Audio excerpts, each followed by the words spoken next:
So this is going to be the first part of a three-part series of testing Remington's Golden Saber 357 Magnum load. It's the 125 grain brass jacketed hollow point. Today I'm going to be looking at the LCR and testing it through the 1.875 inch barrel. The next test will be through the SP101 the 2.25 inch barrel, and then the GP100 in the 4.2 inch barrel. So, first things first, you saw a few shots of me shooting it, but today I was having a little bit of camera problems. I had a new memory card that wasn't working right and somehow deleted my shot of shooting at the ballistics gel. So that won't be included in today's test, unfortunately. But I did run this round through the chronograph. You can get a better look here. I found an average of 1,077 feet per second, which equates to 322 foot-pounds of energy through the Ruger LCR with the shorter snub-nose barrel here. Remington advertises 1220 FPS, which equates to 413 feet per second out of a 4-inch barrel that they use for tests, kind of like you would see here in the GP100, which we will test later to see how accurate Remington's advertised velocities are. So with that said, let's take a look at the ballistics gel block and see how this round did. So unfortunately, since there's no video of me shooting the block, we did get 16 plus inches of penetration. It actually penetrated 3 milk jugs. So let's take a quick look here at the wound cavity. It started from the left there, continues on, you have that expansion cavity, continues all the way here.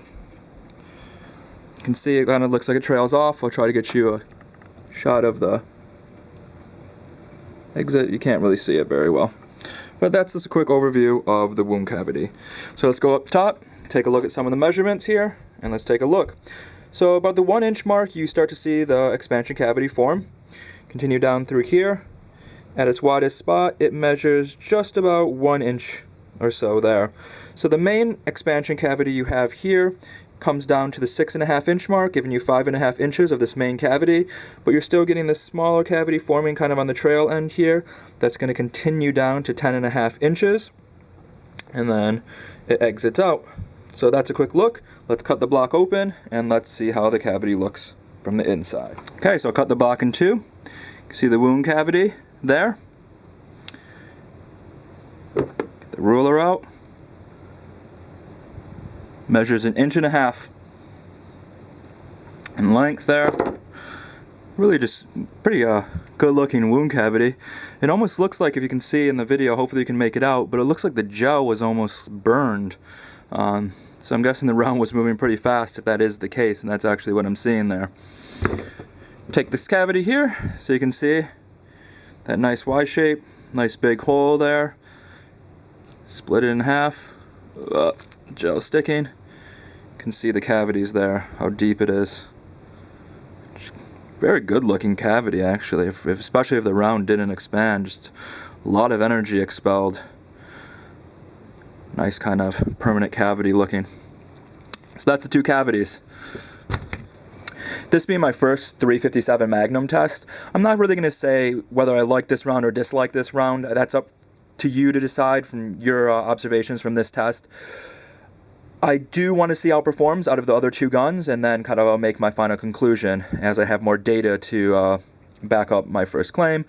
Again, there's a lot of penetration, 16 plus inches, plus 3 milk jugs filled with water. On top of that, I don't think the round fully expanded, as when you looked at the wound cavity there, it looked more like it was a stretch and kind of tear as opposed to cutting and expansion.